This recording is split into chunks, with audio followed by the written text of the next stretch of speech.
ആമേൻ, ആമേൻ. യേശുവിൻ്റെ ഏറ്റവും പ്രിയമുള്ളവർ, കുട്ടനാടിൻ്റെ ഹൃദയതാളമായ പുന്നമട വള്ളംകളിയുടെ ഫിനിഷിംഗ് പോയിന്റിൽ നിന്നാകട്ടെ ഇന്നത്തെ ആമേൻ. ന്യായാധിപന്മാരുടെ പുസ്തകം 15:14.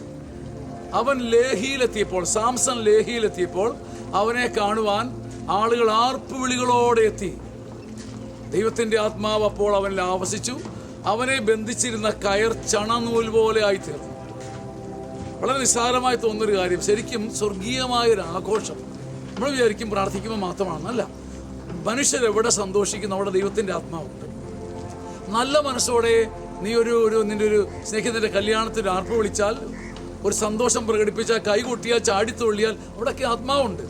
കർത്താവിനെ മനഃപൂർവ്വം അവഗണിക്കാത്ത സ്ഥലങ്ങളിൽ, കർത്തൃനാമത്തിൽ ആനന്ദിക്കുന്ന സ്ഥലങ്ങളിൽ ദൈവാത്മാവ് പറക്കും.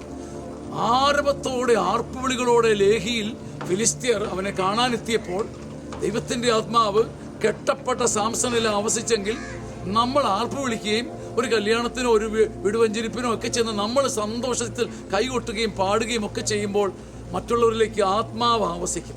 അങ്ങനെ നിന്റെ കൈത്താളവും നിന്റെ കരഘോഷവും ആത്മാവ് പറക്കുന്ന വഴിയാകും. നോക്കിക്കേ, നിനക്ക് ആനന്ദം കിട്ടും കൈകൊട്ടി തുള്ളി പാടുമ്പം, മറ്റൊരാൾക്ക് ആത്മാവിനെ കൊടുക്കാനും കഴിയും. അങ്ങനെ ആത്മാവ് പറക്കാൻ ഇടവരട്ടെ. ആമേൻ, ആമേൻ.